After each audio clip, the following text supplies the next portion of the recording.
बहुत तवील है मेरे अजीज़ों। उस निज़ाम अदल को मैं आज भी चैलेंज करता हूँ। गस्सान का एक बादशाह इस्लाम में आया है, इस्लाम कबूल करके आया है, हज के लिए निकले खुशी में सारे मुसलमान, हजरत उमर भी उसमें साथ में थे, खलीफा थे। तवाफ के दौरान उस बादशाह की लुंगी पर एक मुसलमान का पैर पड़ गया, लुंगी सरक गई। उसने अपनी बेइज्जती महसूस की, थप्पड़ मारा काबे के सामने। उस मुसलमान को बहुत उसने मारा, वो जख्मी हो गए। उन्होंने शिकायत की हजरत उमर फारूक के पास। आदिल, वो अदल की पैकर जो निज़ाम रसूल से जरा बराबर हट कर कभी फैसला नहीं करते। हजरत उमर का फैसला तो वो है कि एक बंदा ये हुजूर के पास फैसला लेकर के आया था, मालूम है ना, एक यहूदी और एक मुसलमान जमीन के झगड़े में फैसला किया। हुजूर ने फैसला किया यहूदी के हक में, ये जमीन तू छोड़ दे, लेकिन वो मुसलमान मुनाफिक था, दिल में बुग़्ज़ था। उसने कहा मैं रसूल का फैसला नहीं मानता, उमर के पास फैसला लेंगे, उमर के पास करेंगे। वो यहूदी को यकीन था जो रसूल फैसला करेंगे वही उमर भी करेंगे। लेकिन यहाँ मामला बदल गया, यह मामला बदल गया। वो मुनाफिक ये सोचता था कि उमर को मैं अपनी बातों में ले लूंगा, ये यहूदी है, हमारे दुश्मन, जमीन मेरे हवाले कर दी जाए। हजरत उमर के पास दोनों गए और कहा हमारा मामला ऐसा ऐसा है। उस यहूदी ने कहा ए उमर एक बात सुन लो, ये फैसला तुम्हारे नबी के पास हुआ था। कहा उन्होंने क्या कहा? कहा मेरे हक में उन्होंने जमीन का फैसला किया। फिर इसने क्या किया? कहा ये नहीं मानता है, कहता है उमर के पास फैसला करें। अल्लाह अल्लाह। कहा मैं तो फिर इसका फैसला करता हूँ। हजरत उमर अंदर गए, तलवार लाए, उसकी गर्दन उड़ा दी। कहा जो रसूल का फैसला ना माने उमर उसका फैसला ऐसे ही करता है। ये बात मदीने में मशहूर भी हो गई, मुसलमान का कत्ल कर दिया उमर ने। हुजूर ने उनको बुलाया और कहा कि तुमने एक मुसलमान का कत्ल किया। कहा मैं उसको मुसलमान मानता ही नहीं जो आपको हकम नहीं मानता, लेकिन अगर मैं गलती पर हूं तो या रसूल अल्लाह मुझे सजा दे दें। उस वक्त तक आयत नहीं आई थी, आयत नाज़िल हुई, फला व रब्बिका ला युमिनून हत्ता युहक्किमूका फीमा शजर बैनहुम। ऐ रसूल कसम है तुम्हारे रब की, अल्लाह फरमा रहा है, अल्लाह फरमा रहा है, ऐ रसूल तुम्हारे रब की कसम, वो ईमान वाला हो ही नहीं सकता जो अपने आपसी मामलात में आपको हकम नहीं मानते। हुजूर ने फरमाया तब तो उमर ने सही फैसला किया। उस फैसले के हामिल अलमबरदार उमर के पास रज़ियल्लाहु तआला फैसला लेकर के आए गस्सान के बादशाह और एक आम मुसलमान का। वो बादशाह है, पहले ईसाई था, मुसलमान हुआ चंद दिन पहले मुसलमान हुआ है। दोनों का फैसला आया। हज़रत उमर ने पूछा क्या मामला है? वो गस्सान के बादशाह ने कहा ए उमर अमीरुल मोमिनीन, क्या मुझे भी कटहरे में खड़ा करेंगे? मैं बादशाह हूँ गस्सान का, आप मुझे अपने बाजू में बिठाए। हजरत उमर ने कहा आज मुकद्दमा है, बादशाह नहीं, तुम भी वहीं खड़े रहोगे जहां मुकद्दमा करने वाला खड़ा है। दोनों को खड़ा किया, मामला पूछा तो उसके बाद हजरत उमर ने कहा तुमने ज्यादती की, उसका गलती से पैर पड़ा है। हाँ अगर तुम्हें लगता है कि उसने तुम्हारी बेइज्जती की तो सजा भी थोड़ी होनी चाहिए थी, लेकिन जितना तुमने उसको मारा है ये उसका हक है। कहा क्या फैसला होगा? हजरत उमर ने कहा उस आम मुसलमान से जितने थप्पड़ ज्यादा उसने लगाए तू भी लगा दे, यही फैसला है, जितना उसने ज्यादा मारा है तू मार। वो गस्सान का बादशाह कहता है बादशाह को आम आदमी मारेगा? हजरत उमर ने कहा हाँ मारेगा, ये निजाम रसूल है, ये निजाम रसूल है, ये कैसर और किसरा की हुकूमतें नहीं है, ये अल्लाह के नबी की कायम की हुई अदालत है। उसने कहा एक दिन की मुझे मोहलत दें, कल आकर के इस फैसले पर अमल किया जाए। आपने कहा मोहलत तो दी जा सकती है, जैसे रिमांड में लेते हैं। उसको छोड़ा गया, लेकिन वो बादशाह फरार होकर के भाग गया और इस्लाम भी छोड़ दिया, मुर्तद होके चला गया। हजरत उमर ने उस दिन कहा, कुछ लोग कहने लगे हजरत उमर उसके हक में बात करते तो बादशाह आज मुसलमान रहता। ऐसी कुछ बातें भोली भाली लोग करते हैं, ऐसा करते तो अच्छा होता, ऐसा नहीं करना चाहिए था। हजरत उमर ने जलाल में कहा इस तरह के 1000 छोड़कर जाएं तो जाएं, लेकिन निजाम रसूल का एक हर्फ भी मैं अपने हाथ सामने से जाने नहीं दूंगा। अदल के तकाजों को पूरा मैं हमेशा होता रहने दूंगा। ये सैयदना उमर फारूक की अदालत थी। ये आज पीस एंड जस्टिस की बात करते हैं, उन लोगों से बात करते हैं जिनके पास उमर जैसी अदालत है। ऐ मेरे अजीजों, अदालत के नाम पर आज बड़ा धब्बा है। यहाँ पर बहुत सारे मामला हो सकता है, बहुत सारे लोग मेरे ऊपर इस बात का भी केस कर दें कि हद की अदालत है। अदालत की बेइज्जती करता है, हो सकता है।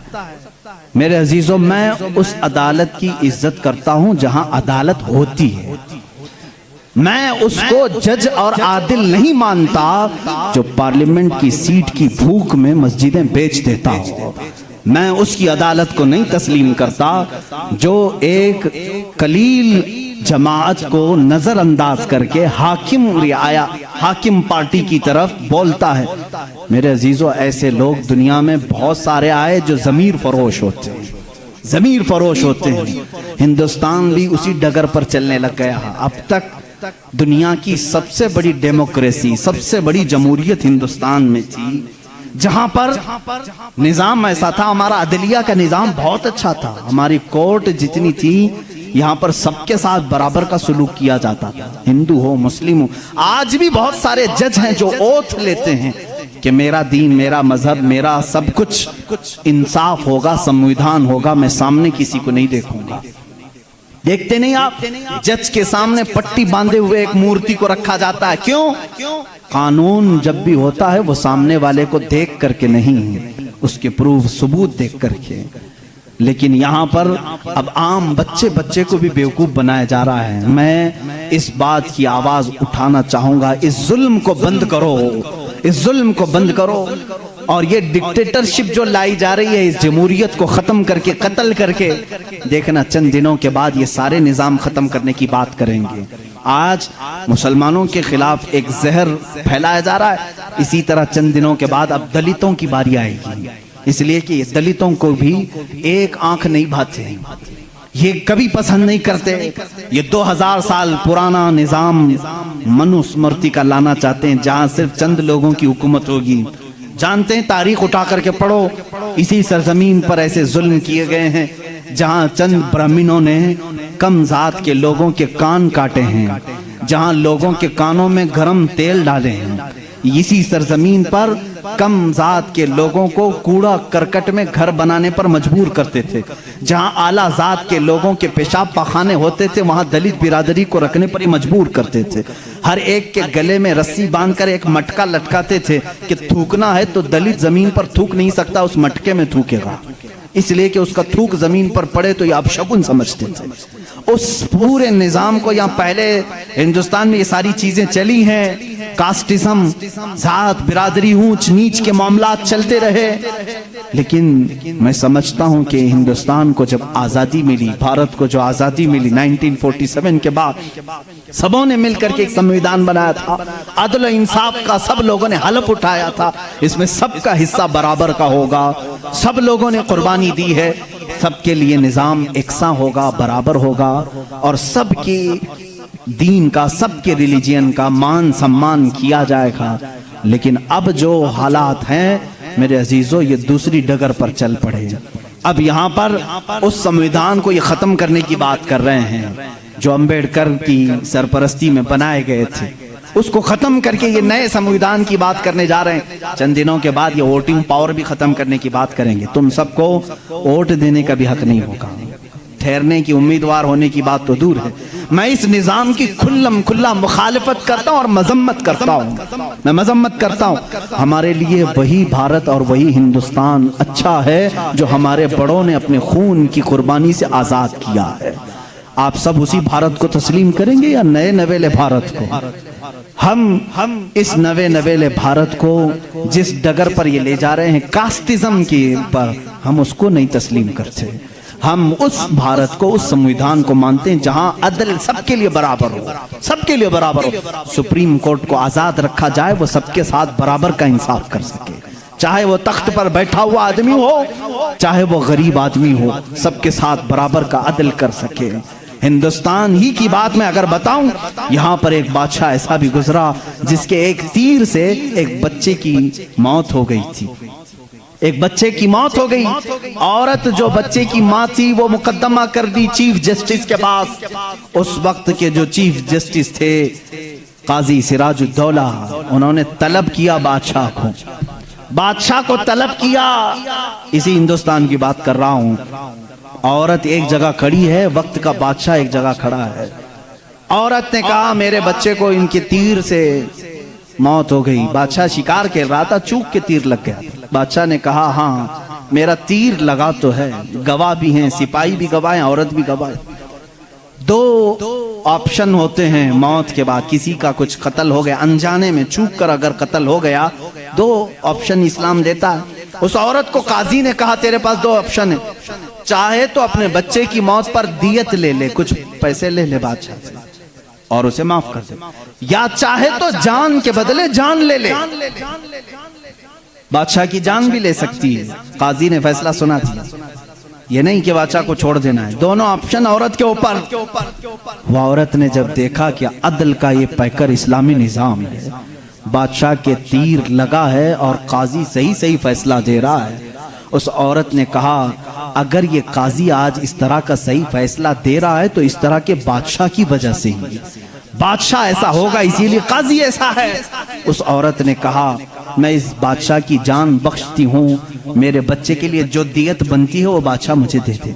बादशाह ने जितनी दियत बनती थी उससे ज्यादा उसे दिया, और जब ये मामला खत्म हुआ तो बादशाह काजी के पास आया, काजी के पास आया और अपना जुब्बा खोला, उसमें खंजर था, खंजर निकाला, कहा काजी, वो उस वक्त के सुप्रीम कोर्ट का चीफ जस्टिस था काजी।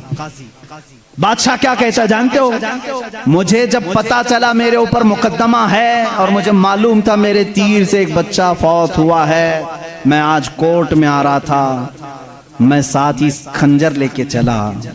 काजी ने पूछा क्यों लेके चले? कहा मैं ये देखना चाहता था कि अगर फैसला कुरान और हदीस के मुताबिक हो तो ठीक है मैं मान लूं, और जरा बराबर अगर बादशाह का ख्याल करके काजी ने किया तो इसी खंजर से काजी को कत्ल कर दो। बादशाह ने यह कहा, काजी मुस्कुराया और अपने गद्दे से उठ गया और चादर हटाई, नीचे बहुत बड़ा कोड़ा था। कहा बादशाह तुम्हें मालूम है मैं आज पहली मर्तबा इस कुर्सी पर आने के बाद, इस गद्दे पे आने के वक्त कोड़ा नीचे लेकर बैठा हूं। कहा क्यों? कहा मैंने उसी वक्त तय कर लिया कि बादशाह को कटहरे में खड़ा करूंगा और फैसला कुरान और हदीस के मुताबिक सुनाऊंगा, अगर बादशाह मान लिया तो ठीक, वरना मैं इस कोड़े से उसे मनवाऊंगा। ये निजाम इस्लाम था, यादल के तकाजे थे। वो उमर इब्ने खत्ताब के दौर के भी सुनहरे वाकयात